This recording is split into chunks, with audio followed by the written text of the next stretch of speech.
On enchaîne sur la deuxième table ronde de notre journée. Donc, informer ou désinformer. Vous avez vu qu'on n'a pas mis informer et désinformer, parce que c'est quand même pas un objectif de désinformer en soi, mais plutôt de s'alerter par rapport à la désinformation qui est partout, comme dirait Thomas. Et donc, pour parler de ça, c'est le fait que l'information en santé et en santé mentale, elle façonne nos représentations, nos choix, nos comportements. Et actuellement, on est dans un contexte de surabondance de l'information, et non seulement de l'information, mais aussi de la fausse information, des vérités alternatives, des réalités construites. Donc ça devient très très compliqué de savoir à quelle source s'informer, parce que l'information, c'est aussi traversé d'enjeux sociaux, politiques, économiques, et on n'a pas toutes et tous très clair, par exemple, qui détient les principaux groupes de médias. Qui produit l'information, quels récits sont valorisés, dans quelle intention, avec quelles conséquences aussi sur notre santé mentale, parce que tout ce qu'on peut lire, alors là je vous parle d'informations sur la santé mentale, mais tout ce qui produit l'actualité, les fake news, le complotisme, etc., ça a un impact aussi sur notre santé mentale, à toutes et tous. Et donc l'idée c'était de réfléchir l'information comme quelque chose à protéger, comme un bien commun, parce que l'information, elle joue un rôle central dans la construction de notre société. Et il y a une responsabilité partagée à protéger une information de qualité, partagée par les médias, les institutions, les citoyens, les citoyennes. On a tous une responsabilité pour avoir accès à une information de qualité en santé mentale, parce que c'est le titre de notre journée.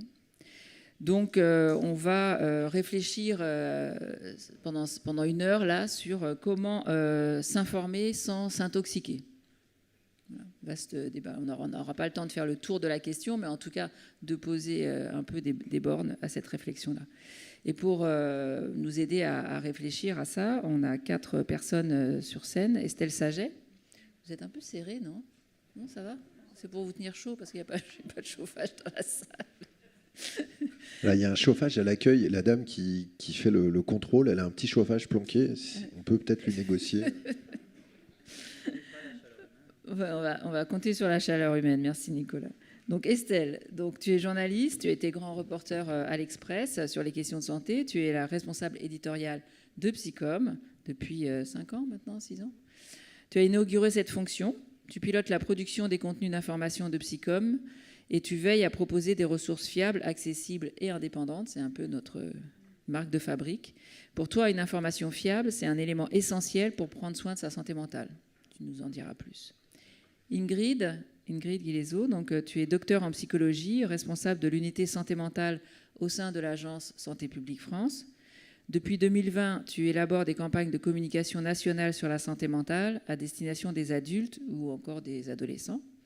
Tu as été fortement mobilisé pendant la pandémie de Covid et tu lances quasi aujourd'hui, presque, oui, il est lancé, mais il va être lancé, bref, tu vas nous en parler, le site Santé Mentale Info Service, conçu pour que chaque personne puisse adopter des comportements favorables à la santé mentale, repérer les signes de bien-être et trouver les ressources utiles. Thomas Huchon, donc tu es journaliste d'investigation, réalisateur de documentaires, tu enseignes à Sciences Po et tu es spécialisé dans la lutte contre la désinformation. C'est bien ça? Je suis bien informée? Parfait. Okay. Les fake news et les théories du complot. Tu es l'auteur de Résister aux fake news, que je vous conseille. C'est un ouvrage très simple pour... Il n'est pas payé, hein, il n'y a pas de lien d'intérêt. Aux éditions First, sorti le 30 avril, mais c'est juste comme ça. Voilà. Et donc, où tu décryptes 20 théories conspirationnistes avec des arguments solides. Et puis, tu donnes un peu des tips pour savoir comment réagir quand on est face à quelqu'un qui croit dans ces théories-là. Et tu es aussi à l'origine du projet Anti-Fake News AI, une initiative utilisant l'intelligence artificielle pour répondre rapidement et efficacement aux infox qui circulent sur les réseaux sociaux. Tu nous en diras un petit mot tout à l'heure, parce que tu n'es pas seul. c'est mon côté santé mentale. Voilà. On est nombreux. Béatrice Kammerer, vous êtes, pardon, parce que je connais tous les autres, mais vous êtes journaliste scientifique spécialisée en éducation et parentalité, diplômée en sciences de l'éducation, autrice de L'éducation vraiment positive et Nos ados sur les réseaux sociaux, encore 2 bons conseils de lecture. Vous dénoncez les idées toutes faites sur l'éducation, la panique morale autour des écrans, et sur tous ces sujets, vous allez chercher les données dans les études scientifiques quand elles existent. Et votre préoccupation, c'est à la fois la santé mentale des jeunes et celle de leurs parents. Voilà, alors pour commencer ce premier tour de parole, Estelle, est-ce que tu peux nous expliquer pourquoi c'est essentiel que les ressources d'information en santé mentale soient fiables et accessibles à tous les publics ? Alors, dans la santé mentale, et vous l'avez sûrement remarqué, vous aussi, il y a beaucoup de jargon. C'est un peu fait exprès. Les professionnels aiment bien se comprendre entre eux et que les autres ne captent rien. C'est comme ça dans tous les métiers et les journalistes font ça aussi. Mais quand on rencontre un problème de santé mentale pour la première fois, quand on débute en santé mentale, le jargon, c'est intimidant. On n'ose plus poser de questions, on se tait et on peut vite lâcher l'affaire. Alors, je prends un exemple. Vous sortez du cabinet d'un psychiatre. Il vous a dit que votre problème, c'est de la dysrégulation émotionnelle. Cette expression existe vraiment. Elle figure dans le DSM-5, l'une des 2 grandes classifications des troubles psychiques. Alors déjà, si on traduit cette expression en langage courant, ça devient un petit peu plus clair. Ça veut dire que vous éprouvez des difficultés à gérer vos émotions quand elles sont intenses ou douloureuses. Mais pour que ça fasse tilt, que ça vous parle vraiment, il faut la traduire avec les mots qu'on utilise tous les jours, vous et moi. En fait, ça veut tout simplement dire que vos réactions sont très fortes, que vous pouvez entrer dans une énorme colère, pleurer, hurler, casser des objets.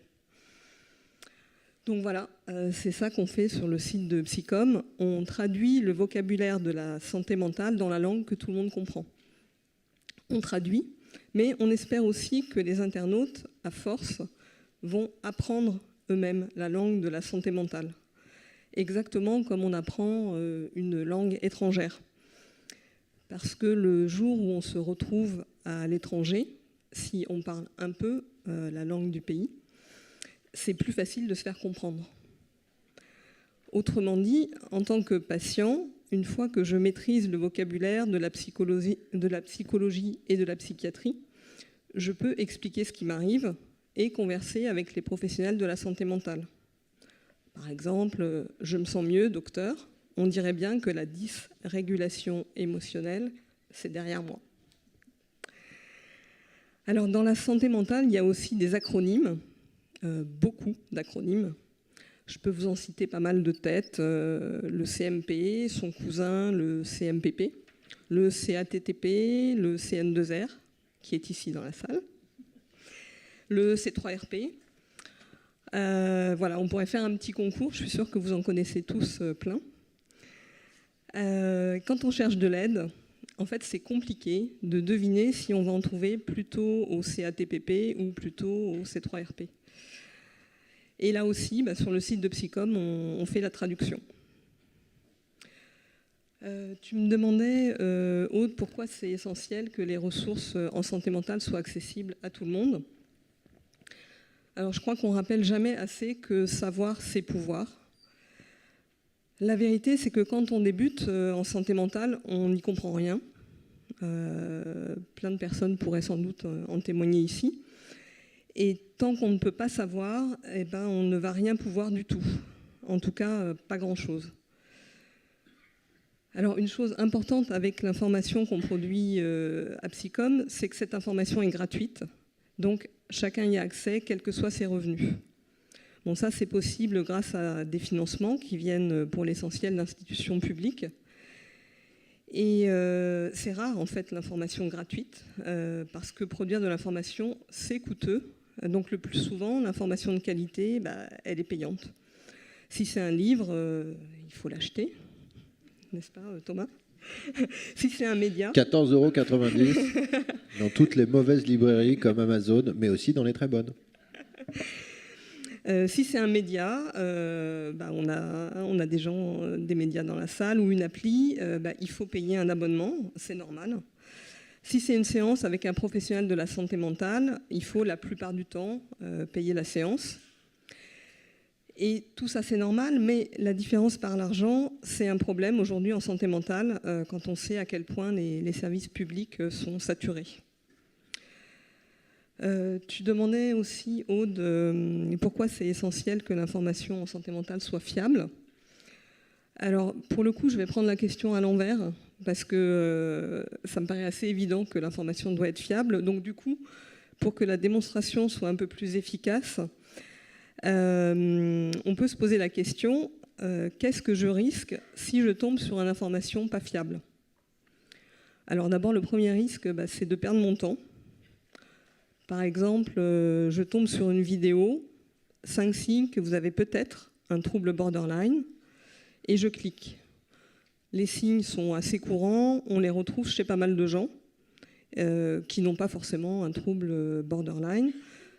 Je me persuade que je suis concernée, je passe mes soirées à regarder des vidéos sur le trouble borderline, et jusqu'au moment où je réalise que non, en fait, pas du tout. Bon, il n'y a rien de très grave, hein, j'ai juste perdu mon temps. Mais si je tombe sur une information pas fiable, je risque aussi de prendre des moins bonnes décisions pour ma santé mentale. Par exemple, je vis avec un trouble de stress post-traumatique, et je tombe sur un témoignage, la personne recommande d'aller en forêt faire des câlins aux arbres et que ça lui a fait beaucoup de bien. Donc je décide de faire la même chose, alors que peut-être ma première idée, c'était de prendre rendez-vous avec un thérapeute spécialisé en EMDR. Le EMDR, vous connaissez sans doute, c'est une technique sur laquelle on a pas mal d'études scientifiques, pas mal de recul aussi. Donc il y a des chances que ce soit efficace sur moi. Les câlins aux arbres aussi, ça peut tout à fait être efficace, mais c'est moins sûr. Après, si je tombe sur une information pas fiable, je risque aussi d'adopter des pratiques qui ne me font pas du bien. Par exemple, je vais m'inscrire à un stage de méditation alors que je suis concernée par des troubles schizophréniques. Alors, c'est une contre-indication, mais elle ne figure pas dans l'article que j'ai lu. Or, si je médite, je risque de me retrouver totalement déconnectée de la réalité et de me sentir très mal. Voilà, si je tombe sur une information pas fiable et que je ne me méfie pas, je risque aussi de dépenser de l'argent pour des services dont je n'ai pas besoin, de tomber éventuellement dans les filets d'un charlatan. Voilà, donc j'espère que je vous ai assez effrayé, comme ça. Avec la Miviludes ce matin, oui, Ouais. c'est assez complémentaire. Mais effectivement, le rôle de l'information, tu as bien démontré l'articulation entre information et santé mentale. Et merci pour ça. Ingrid, donc tu vas nous expliquer du point de vue d'une agence publique qui est chargée de communiquer sur des questions de santé publique, comment vous avez investi la thématique de la santé mentale à Santé publique France. Okay. Alors, du coup, tout d'abord, je vais rappeler le contexte. Avant 2020, le sujet de la santé mentale était encore assez tabou en France. Il n'y avait pas eu de communication grand public, à part une campagne dépression en 2007, mais qui n'avait pas donné suite. 2020, début de la crise sanitaire, nos systèmes de surveillance indiquent une forte hausse des états anxieux-dépressifs dans la population suite au confinement, chez les adultes et puis chez les jeunes. Les recommandations internationales sont de diffuser des messages à la population, des messages qui visent à informer sur les symptômes et à orienter vers les ressources disponibles. On sait que nos systèmes de soins sont saturés. On va donc concevoir des campagnes qui renvoient vers des dispositifs d'information existants et vers des dispositifs d'aide à distance. Donc, en 2021, on lance 2 campagnes. La campagne « En parler, c'est déjà se soigner » à destination des adultes. Elle informe sur les symptômes anxieux-dépressifs. Elle incite à en parler à son entourage, à un professionnel de santé ou à une ligne d'écoute. elle renvoie vers le site internet du Psycom et vers une plateforme nationale d'écoute qui avait été créée en urgence lors de la crise sanitaire et qui était adossée au numéro d'information coronavirus. Cette campagne a suivi la campagne J'en parle A, destinée aux adolescents, qui sert les mêmes objectifs, mais renvoie vers Fil Santé Jeune, qui dispose d'un site internet et d'une ligne d'écoute. Voilà. Les années 2022 à 2024 vont d'ailleurs être consacrées à la diffusion de campagnes digitales ciblant spécifiquement les jeunes pour répondre aux priorités du moment, c'est-à-dire à la dégradation de la santé mentale chez les jeunes. Voilà, il faut revenir en septembre 2021, qui marque une étape décisive avec les assises de la santé mentale et de la psychiatrie. La première mesure, dont l'exécution est confiée à Santé publique France, est d'assurer une communication régulière sur la santé mentale qui implique des campagnes régulières et la conception d'un site internet complémentaire à celui du Psycom. On va donc élaborer une stratégie fondée sur les données de la littérature scientifique, sur les résultats de nos enquêtes concernant les représentations de la population en santé mentale, et puis sur les recommandations internationales OMS et sur les recommandations nationales de la feuille de route santé mentale et psychiatrie. Donc à partir de là, on a pu définir 3 objectifs prioritaires. Le premier est de promouvoir la santé mentale et le bien-être psychique, en affirmant que la santé mentale est une composante essentielle de la santé globale et en faisant connaître les comportements qui contribuent à l'entretenir. Le second est de prévenir les troubles psychiques en informant sur les premiers signes de souffrance et sur les ressources disponibles. Ça dans le but de favoriser un repérage précoce et un recours aux soins adaptés. Et puis le troisième, c'est de lutter contre la stigmatisation et de favoriser l'inclusion des personnes concernées par un trouble psychique. Voilà, cette stratégie, elle a été validée et suivie par des comités. Le premier, un comité d'experts pour les aspects techniques et scientifiques, et puis le second réunit les parties prenantes, donc les représentants de métiers, les usagers, les institutions et les autres acteurs du terrain. La stratégie, elle est mise en œuvre par l'intermédiaire d'un dispositif qui comporte le site internet Santé Mentale Info Service, donc le lancement est imminent effectivement, début aujourd'hui sur France Inter, mais lundi pour le lancement officiel. Il est associé à des campagnes grand public régulières qui servent nos 3 objectifs de santé publique. Et puis, pour agir plus finement, ce dispositif, il est complété par des partenariats avec des dispositifs d'information et ou des dispositifs d'écoute pour cibler les publics spécifiques ou plus particulièrement les populations plus vulnérables. Donc, notre site il s'inscrit en complémentarité avec les principaux acteurs du champ impliqués dans la formation. Donc, on peut notamment citer le site du Psycom, évidemment, pour le public qui souhaite accéder à des informations plus détaillées sur la santé mentale et les troubles psychiques. Et puis, nous avons également différents dispositifs d'information comme la Maison Perchée, le collectif Schizophrénie, France Dépression, pour des informations plus ciblées aussi sur les troubles ou sur certains troubles, l'UNAFAM pour l'entourage. Pour la jeunesse, on a des partenariats avec des plateformes d'information comme Clepsy pour les parents d'enfants, Fil Santé Jeune et Santé Psy Jeune pour les 12-30 ans, Nightline pour les étudiants. Et puis des partenariats essentiels aussi dans le champ de la prévention du suicide avec le 3114 et les principales lignes dédiées à l'écoute de la souffrance psychique.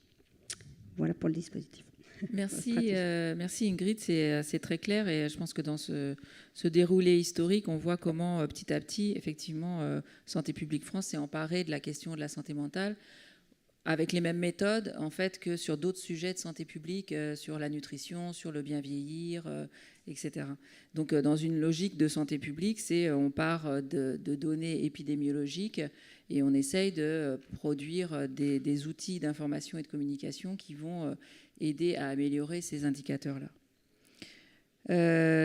Thomas, alors, toi, tu as une vision un peu plus large sur le domaine de l'information, de la désinformation. Est-ce que tu peux nous dire, de ton point de vue, pourquoi la santé mentale, c'est un terrain particulièrement propice à la désinformation, aux théories complotistes, etc.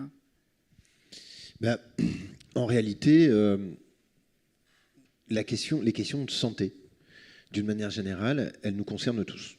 Quel que soit notre niveau social, notre niveau d'études, l'endroit où on vit, notre âge, on a tous potentiellement un problème de santé qui peut arriver. C'est pour ça que la question du Covid, par exemple, a concerné la totalité des Français, puisqu'on pouvait tous attraper cette maladie. Et donc, les questions de santé, elles ont ce truc-là, premièrement, d'être extrêmement concernantes.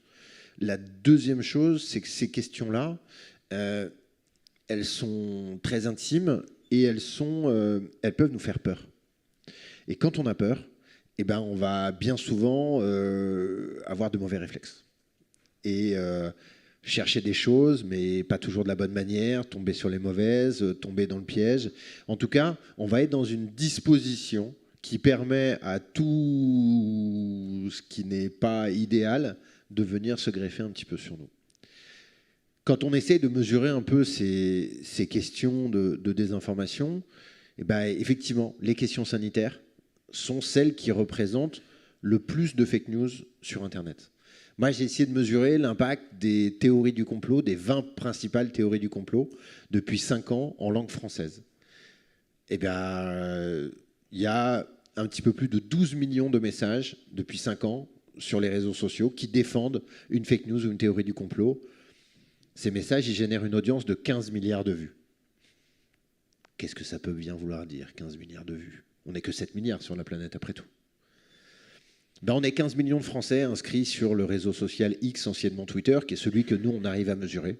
Donc ça veut dire que, si on fait un chiffre, eh ben, chaque Français inscrit sur Twitter, 15 millions, a vu passer 15 milliards de fake news, donc 1000 par personne en 5 ans.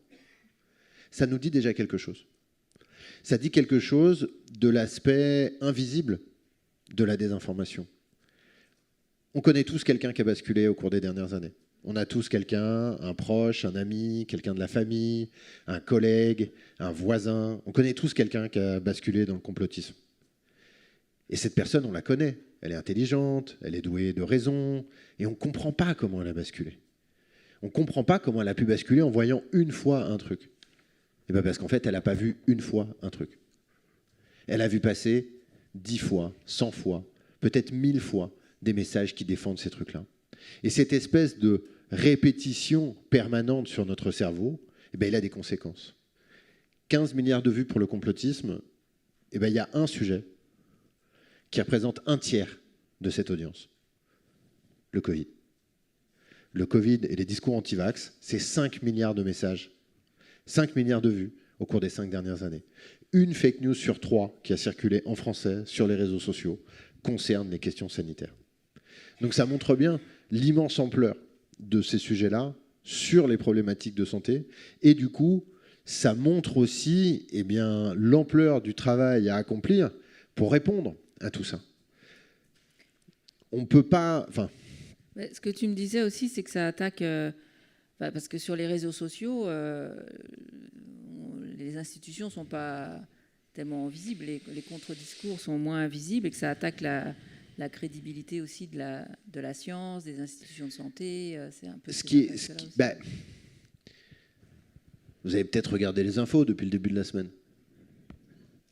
Vous avez peut-être vu un mec, un vieux monsieur, un peu grabataire, avec une coupe de cheveux chelou, là, qui parle d'un... Le problème, c'est que quand il parle, il y a 200 caméras devant lui et 300 micros. S'il était tout seul, même là, ça ne nous poserait pas de problème. Hein. Mais voilà. Et donc, lundi soir, il a décidé de foutre en l'air ma semaine. Il a dit que le Doliprane, ça rendait les enfants autistes quand on en prenait, quand on était une femme enceinte. Oui, c'est Donald Trump, hein, pour ceux qui n'avaient pas compris. Et donc, effectivement, qu'est-ce qui se passe quand on a un discours comme ça qui est prononcé ? Tout à l'heure, vous disiez ça, je vous entendais dire, Estelle, c'est ça ? Ouais. Que finalement, quand on regarde ces trucs sur les réseaux, le pire, c'est qu'on va perdre son temps. C'est sûr. On va perdre son temps. Mais le vrai problème avec les mensonges, c'est qu'il y a toujours quelqu'un qui finit par y croire. Et je voudrais vous donner un exemple de l'impact de la désinformation sur les questions de santé. Un exemple très concret, qui n'est pas très connu, et qui vient corroborer un peu le nouveau mot inventé par l'Organisation mondiale de la santé, qui parle désormais d'infodémie, la pandémie des fake news. On est en mars 2020, en Iran. Sur les réseaux sociaux circule l'idée que pour se protéger du Covid ou se soigner du Covid, il faut boire de l'alcool pur, potentiellement de l'alcool à 90. On est donc dans un pays où l'alcool est interdit. Des tas de gens vont croire à cette histoire. Et ils vont chercher à se procurer de l'alcool en Iran, de l'alcool fabriqué dans des conditions sanitaires déplorables, frelaté, sous le manteau. Mais on a 800 personnes qui vont mourir d'intoxication à l'alcool en mars, avril et mai 2020 en Iran. Est-ce que ces gens sont morts du Covid? Non. Ces gens sont morts à cause d'une fake news sur le Covid. Et donc, tout ce qu'on a vu à propos des questions sanitaires sur le Covid, eh bien, on est en train de le voir sur les questions de la santé mentale. Avec quelque chose d'encore plus fort, c'est que si nous sommes tous concernés par les questions de santé par rapport au virus, quand ces questions touchent à notre psyché, à notre intime, aux troubles de nos cerveaux et de nos émotions, eh bien là, la possibilité de la manipulation est encore plus forte. L'immense majorité des gens qui se posent ces questions-là sont dans une situation de fragilité émotionnelle, psychologique, psychiatrique, et donc leur degré de vulnérabilité est d'autant plus fort. Et donc là-dessus, eh ben, il y a effectivement une immense responsabilité de la part des plateformes sociales, parce qu'effectivement, il y a un dernier chiffre que je voudrais vous donner pour essayer de contextualiser tout ça un tout petit peu. Pour avoir observé la présidentielle américaine de 2024, les fake news sur la présidentielle américaine de 2024, c'est moins de 5% du volume total de tweets. Pourtant, on retrouve une fake news dans 85% des conversations qui parlent de la politique aux États-Unis. Ça veut dire que les plateformes décident de mettre en avant les fake news. Et donc que c'est un choix. Et j'ai peur que si elles décident de le mettre en avant sur les questions politiques, eh bien, elles le fassent aussi sur des questions sanitaires, qu'elles le fassent aussi sur des questions de santé mentale. Pas forcément parce qu'elles tiennent absolument à nous désinformer, mais parce que leur seul intérêt, c'est de gagner de l'argent. Et que ces fake news captent mieux notre attention que les discours scientifiques pourtant passionnants que vous pouvez entendre aujourd'hui. Effectivement, on est un peu dans une situation où il y a des solutions, vous inquiétez pas, on va en donner, mais où le constat est quand même assez difficile à établir. Merci effectivement de cette alerte. On sait que la désinformation, ça sert aussi à simplifier un monde complexe, à apporter des réponses simples à un monde complexe.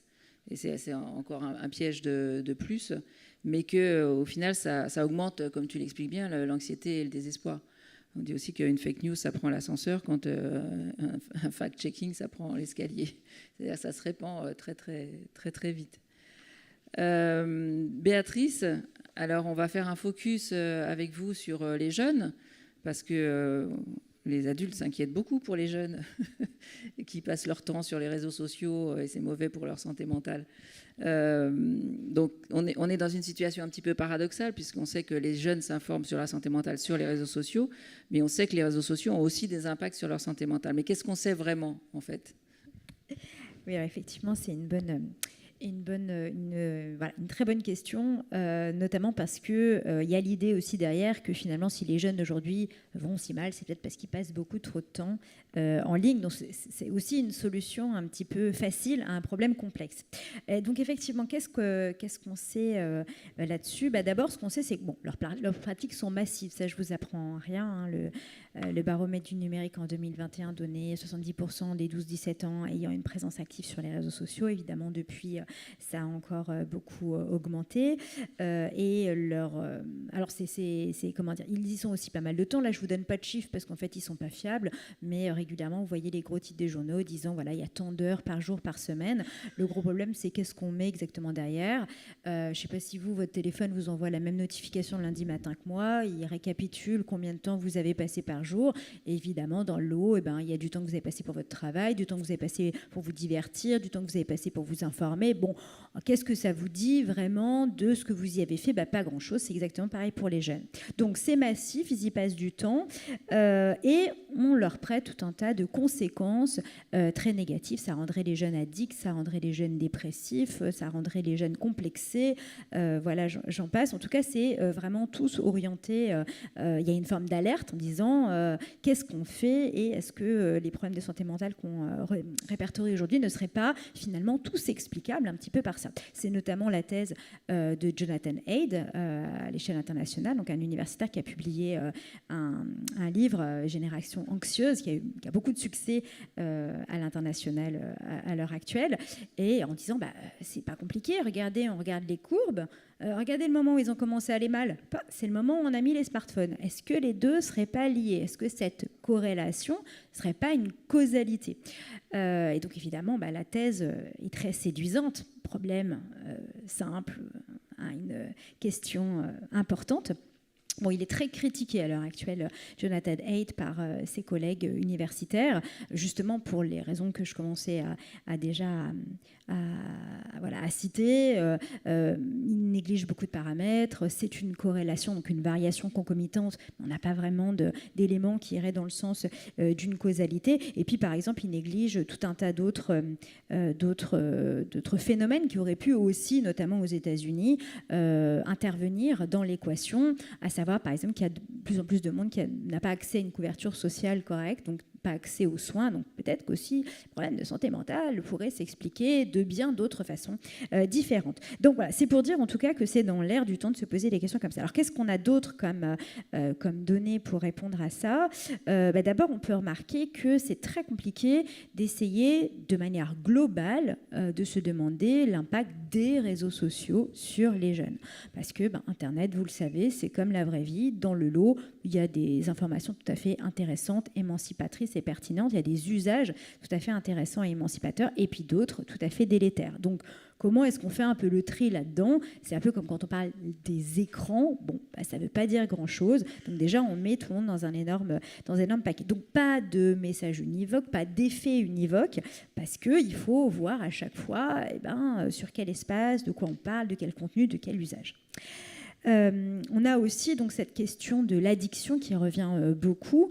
Il faut savoir aujourd'hui, mais j'imagine que beaucoup sont déjà informés là-dessus, qu'il n'y a pas de consensus autour d'une addiction aux écrans. Hein. Le terme n'existe pas comme ça dans les classifications donc des pathologies, des maladies mentales. On a simplement le trouble du jeu vidéo, et encore qui ne fait pas consensus du tout, qui est encore débattu, mais qui a commencé à apparaître donc, dans la CM, la classification internationale des maladies. Et ce trouble du jeu vidéo, donc on ne parle pas non plus du tout de réseaux sociaux, il est quand même dans des cadres, il est réservé à des cas quand même assez extrêmes, puisque il est notamment caractérisé, il ne peut être diagnostiqué. Un des critères, c'est une désocialisation totale pendant plus de 12 mois. Donc un ado qui passe son week-end à jouer à Zelda n'est évidemment pas concerné par ce trouble du jeu vidéo. Donc, et encore, c'est beaucoup plus difficile à le transposer dans le cadre, par exemple, des réseaux sociaux, parce que qu'est-ce que ça veut dire désocialisation sur des plateformes qui, justement, ont pour objet de mettre les gens en lien les uns avec les autres? C'est déjà un petit défi, on va dire, sur le plan scientifique que de définir ça. Après, il peut y avoir effectivement des usages qui prennent tellement de temps ou qui, par exemple, empêchent les ados d'avoir des activités quotidiennes, de faire leurs devoirs, où là, effectivement, on peut s'interroger, est-ce que c'est pas problématique? Est-ce que c'est pas pathologique? Est-ce qu'on n'est pas face à un trouble comportemental? Ça, il y a vraiment des débats, effectivement, autour de ça. À part que, le point de vigilance, c'est que quand on interroge les psychologues, les psychiatres qui travaillent un peu autour de ça, souvent ils disent que c'est plus un symptôme, une conséquence qu'une cause en fait. C'est pas vraiment l'usage du réseau social qui a rendu l'ado pas très bien dans sa peau, dépressif, anxieux, mais c'est au contraire parce qu'il allait pas très bien que quelque part il a eu un usage plus intense, notamment du numérique, alors réseaux sociaux, mais aussi jeux vidéo en ligne, etc.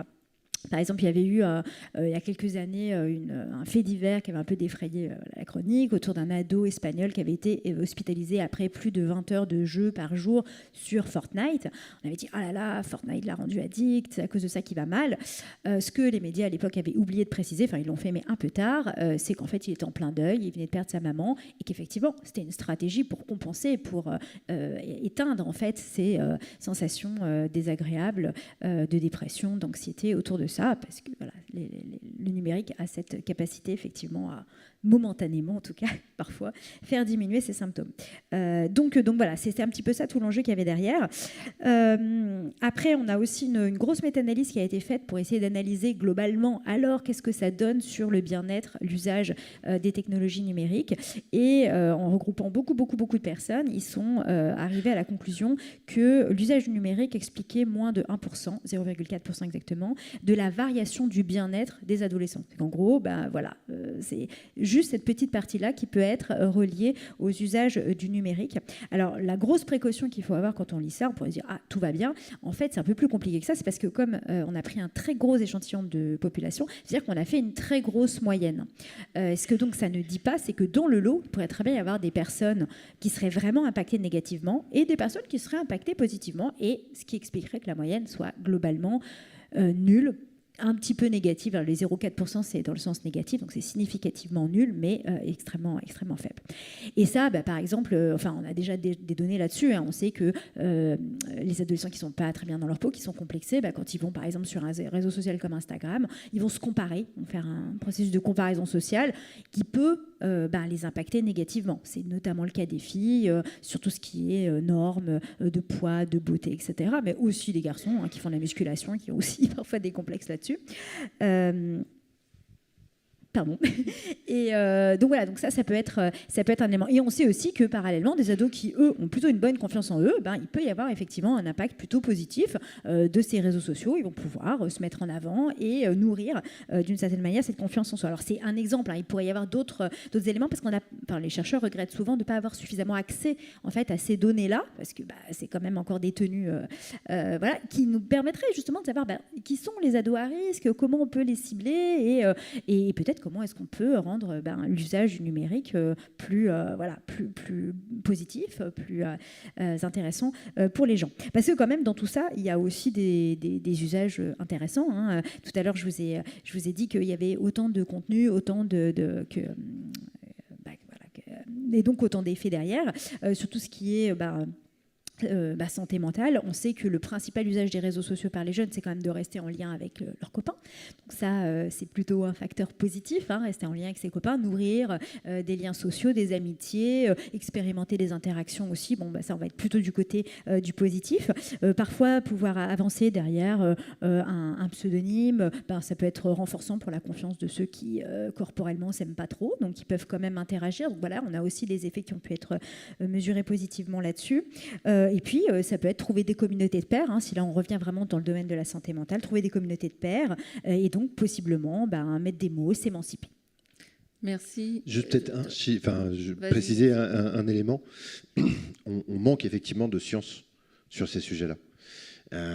On a quand même un élément qui va pas exactement dans le sens de ce que vous venez de dire, qui est un document qui nous est révélé par Frances Haugen, qui est une ancienne employée de Facebook, qui travaillait pour les questions éthiques chez Facebook et qui est devenue une lanceuse d'alerte. Elle a donc révélé tout un tas de choses sur les pratiques internes de cette entreprise. Parmi les choses qu'elle nous a révélées et qui, à mon avis, pas du tout mis en avant suffisamment sur l'impact absolument effroyable et destructeur des réseaux sociaux sur les êtres humains d'une manière générale, sur la jeunesse en particulier, il y a une étude interne d'Instagram qui montre que 13% des adolescentes britanniques ont des pensées suicidaires quand elles ferment l'application. Ok, 13%. Donc on a un utilisateur sur 6 d'un produit qui a des pensées suicidaires quand il ferme le produit. Et quand on fait remonter cette information à M. Zuckerberg pour lui dire qu'il y a un problème avec Instagram et qu'il faut faire quelque chose, il ne fait rien. Parce que c'est comme ça qu'il gagne de l'argent. Je crois qu'en fait, ce qui nous manque, ce sont ces informations-là. Et qu'en fait, on aurait besoin de beaucoup plus de transparence de la part des plateformes. Alors, moi, mon expérience personnelle des salles de classe, par exemple, c'est que les gamins me disent qu'ils sont addicts à TikTok. Ils me disent qu'ils y passent 5 à 6 heures par jour et que c'est de la merde, mais qu'ils ne peuvent pas s'en empêcher. Et que s'ils me parlaient de cocaïne, je le ferais interdire pour eux. D'ailleurs, c'est exactement ce qu'a recommandé la commission d'enquête parlementaire sur TikTok la semaine dernière. Thomas, tu es en train de spoiler le reste. Pardon. Mais en l'occurrence, je pense que ce chiffre sur Instagram, il est hyper intéressant. C'est le seul qu'on ait, qui est interne au GAFA.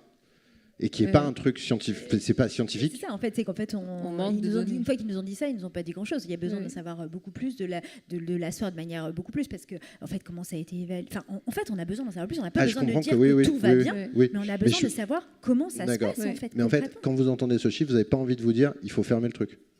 Moi, 13% de gens qui ont envie de se pendre, franchement, j'ai envie de fermer la machine, quoi. Je pense qu'un constructeur automobile qui a 13% de ses voitures qui se plantent sur l'autoroute, il fait faillite. On va aborder ces questions-là. Je vais essayer de faire respecter le temps de parole de tout le monde, parce qu'on est déjà complètement hors des clous. Donc, merci Thomas. Merci Béatrice. Ce que ça dit aussi, c'est que la manière dont on perçoit les réseaux sociaux et les jeunes, mais on va approfondir. Estelle, dans ton rôle éditorial, comment toi tu fais pour te prémunir et comment toi tu fais quand tu dois construire de l'info, et du coup quels outils on a à notre disposition aussi, nous, pour nous prémunir des infox et des discours simplistes sur la santé mentale? Alors d'abord, j'utilise les bonnes vieilles méthodes journalistiques. Le travail des journalistes, il est souvent critiqué, à tort, à raison. Mais n'empêche que ces méthodes, elles ont fait leurs preuves et que pour le moment, on n'a pas trouvé mieux. Donc la base, c'est de consulter les études scientifiques, d'interroger plusieurs sources, de recouper les informations, de les vérifier. Voilà. Mais sinon, pour éviter le plus possible de me faire manipuler quand je traite un nouveau sujet pour le site de Psycom, je commence par regarder les liens d'intérêt des experts, ceux qui prennent souvent la parole sur le sujet en question. Donc c'est comme ça qu'à Psycom, on a décidé, par exemple, de ne pas solliciter un psychiatre qui est aussi chercheur et spécialiste du rôle de l'alimentation dans la santé mentale. On a juste tapé son nom sur Internet et on a vu que l'an dernier, il a créé une société qui vend des gélules à base de composants actifs pour le cerveau, avec des oméga 3 et plein d'autres choses. Si on prend un abonnement à ces services, on reçoit tous les mois le traitement par la poste et ça coûte 39 € par mois et c'est 12 mois par an. Donc, est-ce que ce médecin connaît bien le sujet que nous voulons traiter? Réponse, oui. Est-ce que dans sa position de chef d'entreprise, directement intéressé à la réussite de son activité commerciale, il est bien placé pour présenter l'état des connaissances scientifiques sur le sujet et de manière objective? Réponse, non. Donc, du coup, je n'ai pas contacté cet expert. J'en ai contacté d'autres, en général 5, 6, chaque fois qu'on aborde un nouveau sujet. Je demande à chaque expert de faire la liste de ses liens d'intérêt et je vérifie sa déclaration. Donc, notre chance, c'est que depuis 2011, la loi oblige les firmes pharmaceutiques et les entreprises du secteur de la santé à déclarer les rémunérations qu'elles versent à des professionnels de santé. Donc nous, on va sur la base Transparence Santé. Elle est en accès libre sur Internet. Peut-être que certains d'entre vous l'utilisent aussi. On tape le nom de la personne et pof, les rémunérations qu'elle a reçues apparaissent.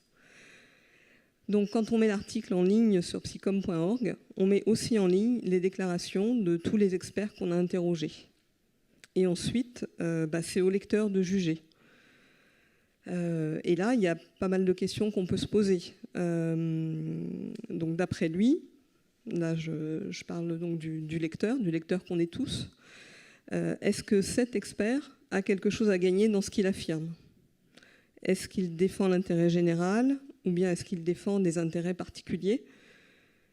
Comme lecteur, moi je sais quels sont ses liens, donc du coup j'ai les moyens d'exercer mon esprit critique. Ce matin, on en parlait à la table ronde. C'est vrai que comme lecteur, on ne peut pas tout vérifier tout le temps. Ça prend beaucoup de temps. C'est même un métier, parce que c'est le métier de journaliste. Donc on ne peut pas passer tout ce temps-là. Mais quand même, avec par exemple la déclaration de lien d'intérêt, on peut juger, ou en tout cas se faire une idée, est-ce que l'expert est impartial, ou bien est-ce qu'au contraire, ses propos peuvent être biaisés, et donc prendre avec davantage de recul.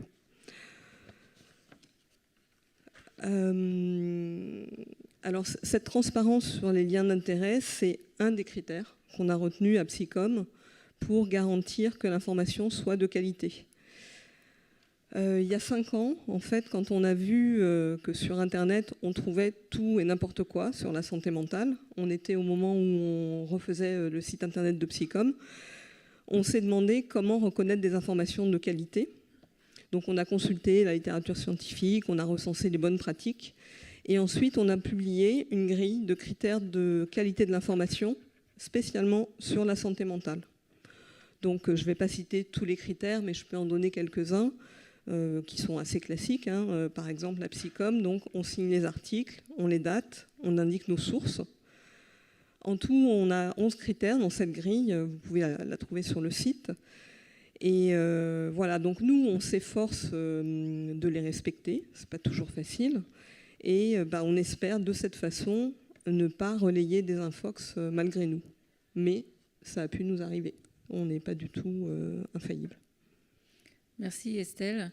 Alors je vais vous demander, comme on est un peu contraint par le temps, de resserrer un peu vos interventions. Donc Ingrid, rapidement, la méthodologie utilisée justement pour développer le site et s'assurer de la fiabilité des informations. Ok. Du coup, de façon générale, Santé publique France construit ses dispositifs sur la base d'une méthodologie scientifique et collaborative, qu'il s'agisse de campagnes ou des outils numériques. Donc, cette méthodologie elle repose sur la littérature scientifique, des consultations des partenaires du champ, des pré-tests et des post-tests. Donc, le site Santé mentale Infoservice a pour vocation d'offrir une ressource fiable, accessible et évolutive, intégrée donc à l'écosystème des autres sites de Santé publique France, donc tabac Infoservice, alcool Infoservice, manger bouger, etc. Donc, pour y parvenir, première étape, identifier les besoins et les bonnes pratiques.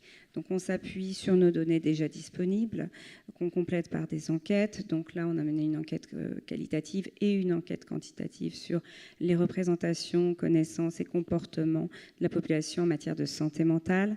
On explore les freins et leviers à la recherche d'aide et à la recherche d'informations.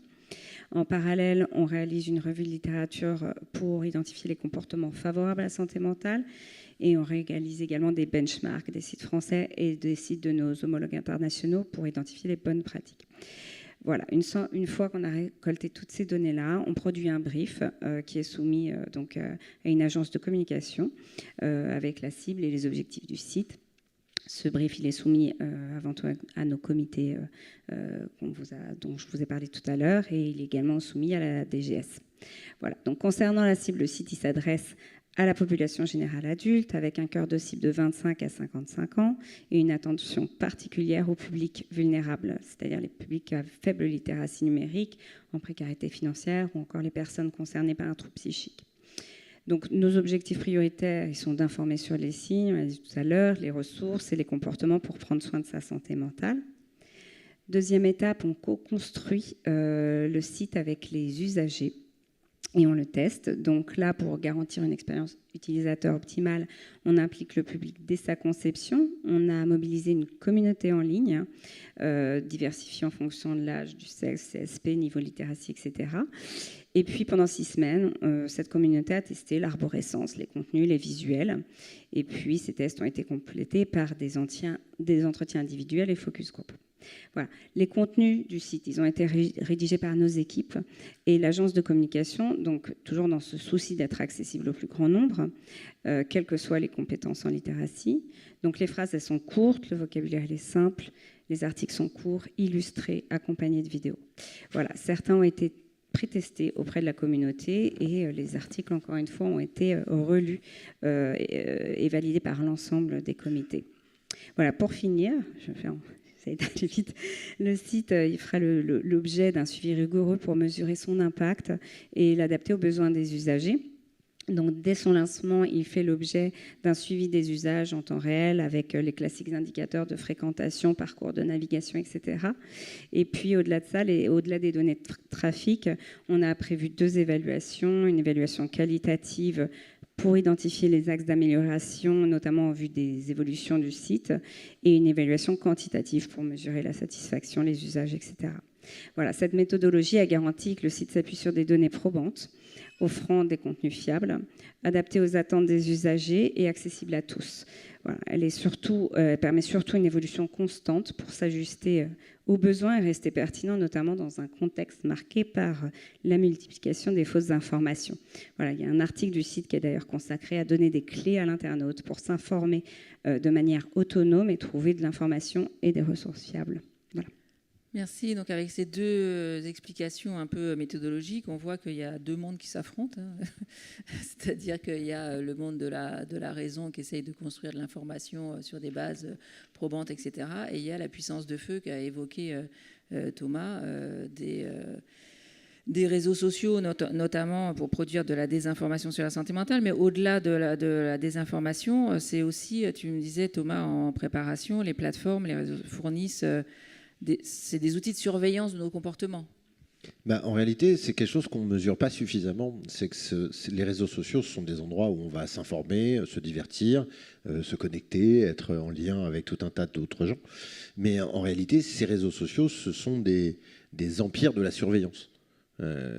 C'est la grande chercheuse américaine, Shoshana Zuboff, qui explique très clairement que si on avait su au départ comment les réseaux sociaux allaient gagner de l'argent, eh bien, on ne les aurait jamais laissés faire.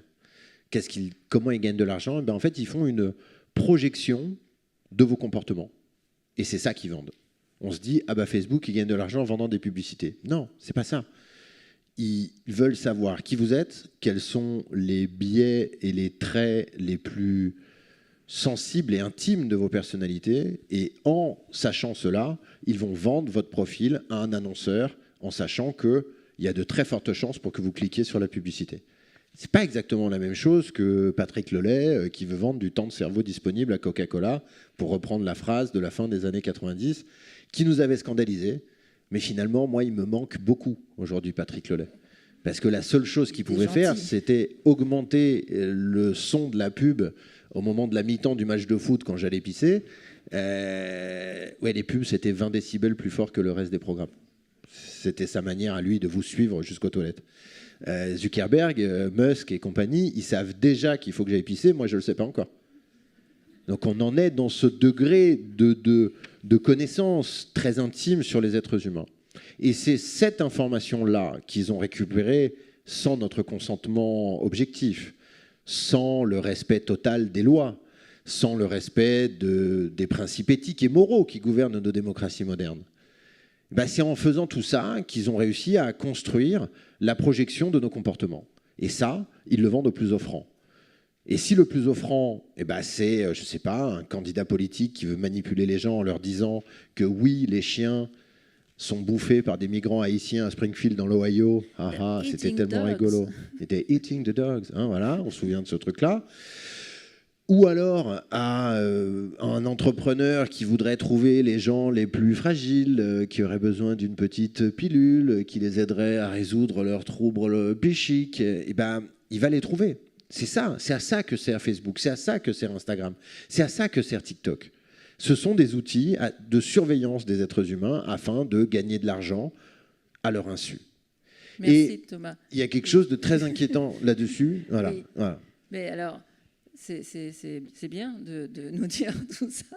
C'est hyper lucide. Ouais, ceux qui voulaient pour améliorer leur santé mentale, ça ne va pas être avec moi. Thomas Huchon. Ouais. Je fais des cocktails. Mais c'est pas fini. Parce que est arrivé l'IA. Et ouais. Et Et alors, effectivement... Attends, je vais passer la parole à Béatrice, si ça t'embête pas de partager. Et on sait maintenant que les agents conversationnels sont devenus nos coachs. Alors, ce n'est pas des vrais coachs, il y a des vrais coachs dans la salle, il y a des certificats, des reconnaissances de compétences professionnelles de coach, mais il y a aussi toute une nébuleuse de coachs autoproclamés. Et parmi les coachs autoproclamés, il y a quand même des agents conversationnels. Alors, qu'est-ce que ça nous dit, le recours à ces agents, Béatrice, pour s'occuper de notre santé mentale ? Alors, on ne va pas pouvoir affirmer grand-chose parce que déjà qu'il manque des données scientifiques sur l'usage des réseaux sociaux, là, l'IA, c'est encore pire, puisque c'est juste émergent.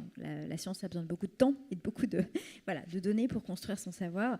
Moi, le point que je voulais partager avec vous, bon, c'est une étude qui a été publiée cet été par Common Sense Media qui montre, un sondage, qui a montré que 72% des 13-17 ans a déjà utilisé une IA pour échanger, pour discuter. Il y a un tiers d'entre eux, non, pas un tiers d'entre eux, un tiers en tout, qui les a sollicités pour avoir des conseils sur les interactions sociales, du soutien émotionnel, et la même proportion qui a choisi d'aborder avec l'IA des sujets importants, des sujets sérieux, au lieu de le faire, à la place, plutôt que de le faire avec des personnes en face à face. Donc ça veut dire clairement que c'est un usage qui est montant. D'ailleurs, c'est la même conclusion qui a été là récemment, je crois la semaine dernière, ou début de semaine, sortie d'une des études publiées par OpenAI, justement à ce propos-là, mais bon, avec leurs données internes, donc là encore plein de précautions à avoir, mais qui montrent que vraiment ces usages conversationnels pour avoir des conseils de vie montent en flèche par rapport à l'année précédente où on avait plus des usages de moteurs de recherche avancés ou de génération de code, puisque ça reste une des grosses utilisations des IA génératives. Bref, je vais un peu plus vite. Ces usages, évidemment, comportent des risques, donc c'est pour ça qu'on est inquiet. Parmi eux, exposition des mineurs à des contenus inadaptés, conseils dangereux, mais aussi dépendance émotionnelle, et évidemment retard de prise en charge professionnelle. L'exemple récent qu'on a, c'est les parents américains là, qui sont en procès actuellement contre ChatGPT après le suicide de leur enfant, puisque quand on a regardé les conversations qu'il avait eues avec l'IA, ça a été jusqu'à « je vais t'expliquer comment faire un nœud coulant, je vais t'expliquer où est-ce que tu peux aller acheter une corde, etc. etc. Donc je vais même est-ce que voudrais-tu que je te rédige ta lettre d'adieu ?» Voilà, donc ça a été très très loin, et il appartiendra à la justice de déterminer en fait comment sont les responsabilités, parce qu'on sait aussi que le suicide est évidemment un acte très complexe. Donc voilà, moi j'ai aucune conclusion là-dessus, mais c'est des questions qui vont se poser à l'heure actuelle. Et donc on manque beaucoup de données là-dessus. Moi je pense qu'il faut quand même s'interroger sur ce que ça dit aussi de la relation de soins. On a quelques données aussi sur est-ce que l'efficacité de ChatGPT, par exemple, pour gérer des conflits de couple par rapport à un thérapeute de couple, il semble qu'il soit pas trop mal. Par contre, évidemment, sur des états dépressifs, il y a beaucoup plus d'inquiétude. Mais encore une fois, très prudent, parce qu'on est vraiment au tout début. Donc, qu'est-ce que ça dit de la relation de soins ? Parce que finalement, qu'est-ce qu'ils y trouvent, ces jeunes ? Et qu'est-ce qu'ils y trouvent pas ailleurs, en fait ? Est-ce qu'ils y trouvent peut-être un regard non jugeant, la possibilité de ne pas avoir à prendre en charge ce que va dire la personne en face, la possibilité qu'il n'y ait pas de conséquences aussi là-dedans. Donc, voilà, encore une fois, moi, j'ai un peu ce rôle-là. Je prends cette casquette qui n'est pas toujours agréable, de dire, bon, avant de céder à la panique, essayons de voir ce que ça peut nous apprendre et qu'est-ce qu'il ne faudrait pas en tirer. Parce que peut-être qu'on va aller vers une interdiction pour les mineurs, ok, ça pourra se défendre, mais ne nous privons pas aussi de toutes les informations qu'on pourrait tirer de ce que pourrait trouver un jeune à gérer, par exemple, sa crise d'angoisse avec ChatGPT, parce qu'il n'aura peut-être pas la possibilité d'avoir un thérapeute 24 heures sur 24 pour le faire. Et peut-être encadrer mieux, et peut-être réguler mieux, mais en tout cas, voilà, ne pas se priver de cette connaissance. Merci Béatrice. Ça nous montre aussi que notre capacité d'adaptation et celle du législateur est plus lente que la capacité de développement de tous ces outils-là. Alors, on va essayer de tracer des perspectives et que tout le monde ne ressorte pas de cette journée complètement déprimée. Vous pouvez déjà supprimer toutes vos notifications, c'est bon pour la santé mentale. Arrêter de temps en temps les réseaux sociaux, faire des pauses, c'est bon aussi pour la santé mentale. Je me sens obligée de donner des conseils après tout ça. Estelle, comment on renforce la confiance du public dans l'information avec tout ça ? Honnêtement, c'est pas facile. Mais quand même, je trouve qu'il y a plein d'opportunités à saisir. D'abord, il y a le fait que les personnes qui sont concernées par un trouble psy ne se taisent plus. Ça a quand même beaucoup changé. Pour moi qui suis les questions de santé mentale depuis très très longtemps, il y avait une époque où il n'y avait aucun livre, que des gens qui témoignaient à visage caché. Voilà, donc aujourd'hui, il y a beaucoup de personnes concernées dans la salle. Quand le micro va circuler tout à l'heure, elles pourront confirmer qu'aujourd'hui,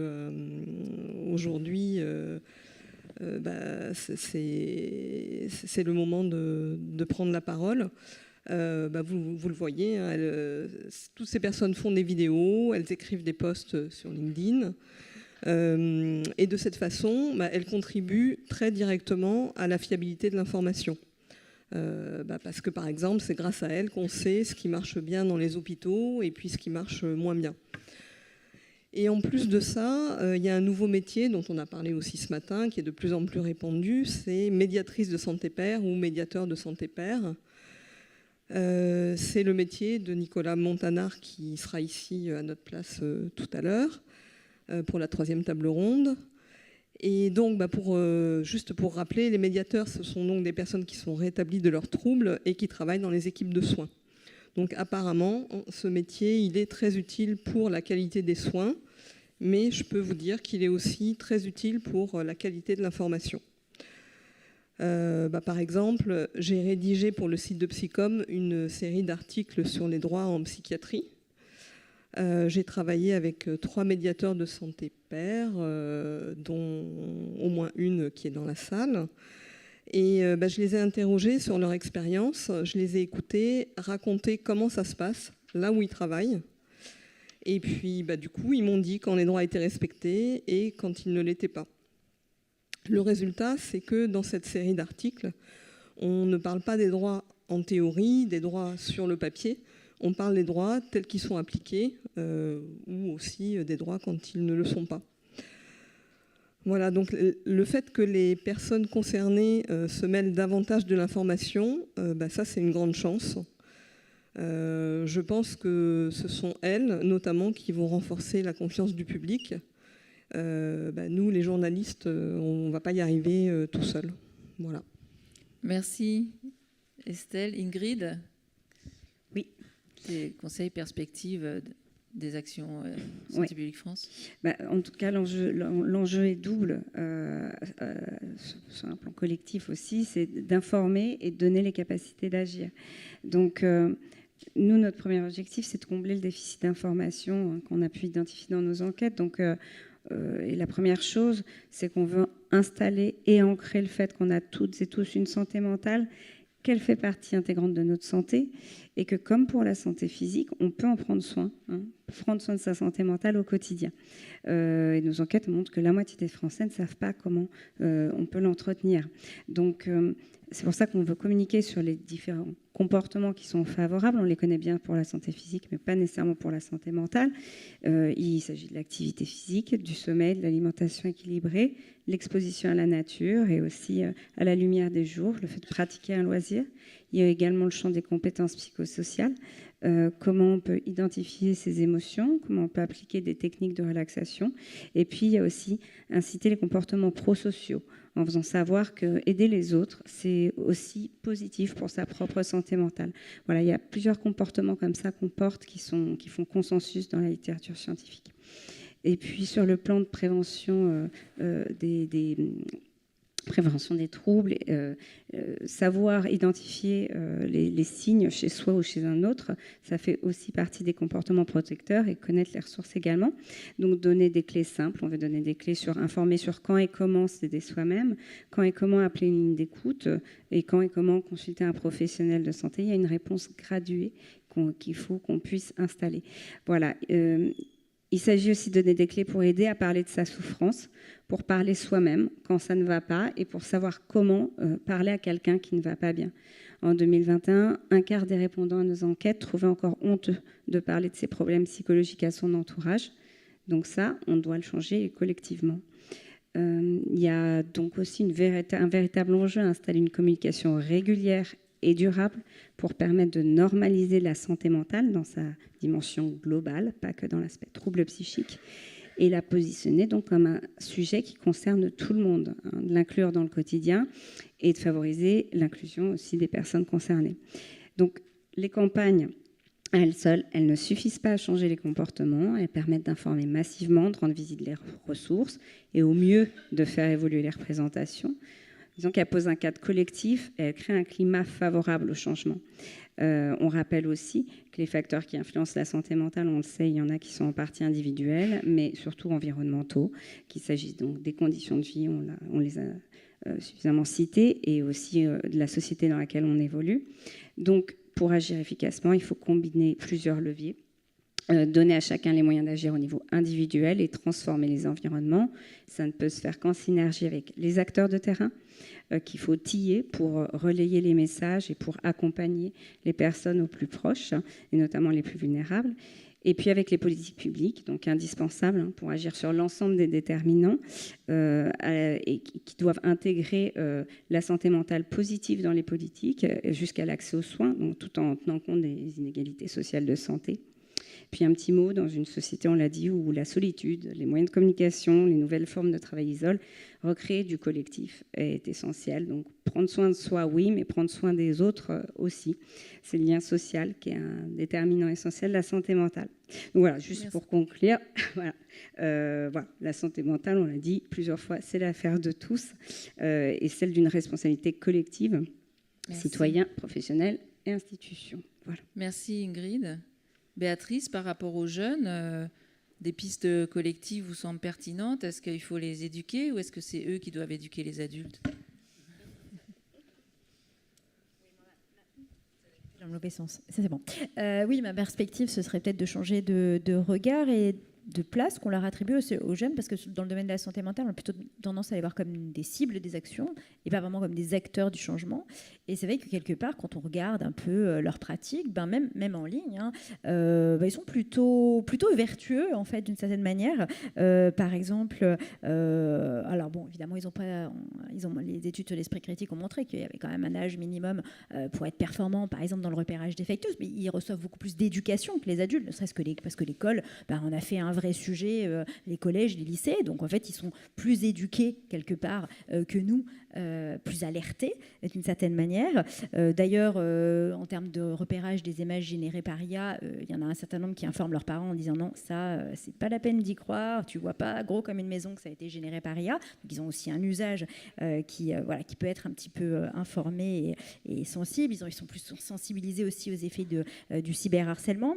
On a eu un sondage là, cet été qui a été demandé par Academia qui montrait que 70% des jeunes se disent favorables à une interdiction des réseaux sociaux avant 15 ans et aussi autant affirment pouvoir s'en éloigner après 21h. Donc en fait, ils sont plutôt demandeurs aussi de régulation. Ils sont assez favorables au fait qu'on dise aux plateformes maintenant ça suffit, il faut les limiter, il faut mettre un cadre. Donc voilà, ils peuvent être un modèle d'une certaine manière de changement, un modèle aussi, pas dans une perspective moraliste, en tout cas c'est pas comme ça que c'est formulé, mais vraiment dans une perspective de on veut vivre mieux et on veut supprimer les usages qui nous font pas du bien pour garder ceux qui nous font du bien, ceux qui sont émancipateurs. En tout cas moi c'est ce que je veux entendre de ce message. Et puis aussi on peut constater qu'ils sont plus informés sur les questions de santé mentale. Ils ont participé de fait à la libération de la parole, par exemple autour de la dysphorie de genre, par rapport autour du refus scolaire anxieux, voilà, des problématiques qui les touchent au premier plan. Et voilà, ils ont été d'ores et déjà des acteurs. Et moi, ma perspective, c'est espérer que ça continue et qu'on amplifie leur voix. Donc on s'inspire des jeunes, tu es d'accord Thomas ? En tout cas, je vais finir par être d'accord avec Béatrice. Ce qui est certain, c'est que si on exposait les adultes à la même quantité de fake news que ce que voient les gamins, notre président, ça serait Trump. Clairement. C'est-à-dire qu'ils ont admis l'idée qu'il y avait des fakes, ils le savent. Ils ont à l'école un entraînement beaucoup plus important que les adultes sur ce sujet. Ils ont besoin d'être accompagnés, ils ont besoin d'éducation aux médias, ils ont besoin d'être de déguiser leur esprit critique, d'être aidés par des adultes dans ce truc-là, c'est certain. Mais oui, c'est pas totalement dingue d'imaginer que votre petit cousin Jean-Kévin pourrait avoir une petite piste pour Tata Conspi, qui est persuadé que François est encore François comme il y a 30 ans, mais que ce journal a beaucoup changé sur les réseaux sociaux. Il y a un chiffre qui montre très bien tout ça. Je vous ai dit, les fake news, c'est 15 milliards de vues depuis 5 ans. Et les moins de 25 ans, ils représentent 12% de ces partages. 88% des fake news qui circulent depuis 5 ans sont le fait de gens qui ont plus de 25 ans et qui sont persuadés de savoir vérifier les informations. Okay. Donc ça dit quelque chose sur les jeunes. Après, moi je maintiens le fait qu'il faut interdire purement et simplement les réseaux sociaux aux moins de 18 ans. Parce qu'en fait, on ne comprend même pas encore à quel point ces machines sont destructrices pour le lien social et pour l'humanité. Ces machines sont des outils de surveillance, de manipulation, sont des outils qui servent à nous faire consommer des produits dont on n'aurait pas envie, à nous faire perdre du temps. Ils suppriment l'esprit du collectif pour nous enfermer dans des bulles de filtre dans lesquelles on est radicalisé contre nous-mêmes en permanence. On n'est plus capable d'avoir une discussion ou même un débat dans ce pays. Et je crois qu'il faut que ça cesse. Donc il est grand temps que les pouvoirs publics s'emparent de ces questions et considèrent que des entreprises étrangères qui ne respectent ni nos lois, ni ne payent les impôts dans notre pays n'ont pas le droit de fonctionner. C'est aussi simple que cela. Il faut leur dire que tant qu'ils ne respectent pas nos lois, ils ne peuvent pas fonctionner, qu'ils arrêtent de nous faire croire qu'ils sont des tuyaux, ils sont des médias, ils doivent être responsables de ce qu'ils disent. Et n'oubliez pas que finalement, dans une société démocratique saine, la valeur fondamentale, ce n'est pas seulement la liberté d'expression, c'est le libre arbitre. Quel libre arbitre pouvons-nous avoir quand nous sommes manipulés en permanence par des algorithmes ou des désinformateurs? Mais je crois qu'il n'y en a pas. Il est temps de reprendre le contrôle sur nos vies, de quitter l'espace numérique et de changer le monde. Merci Thomas. Donc responsabilité individuelle, responsabilité des plateformes, responsabilité du législateur. En tout cas, ça trace des pistes puisqu'on a toutes et tous, en tant que citoyens, citoyennes, décideurs à notre place, un rôle à jouer dans cette régulation. Alors le débat sur interdire, réguler, etc., il est ouvert et je pense que c'est bien d'être informé pour savoir comment contribuer à ce débat.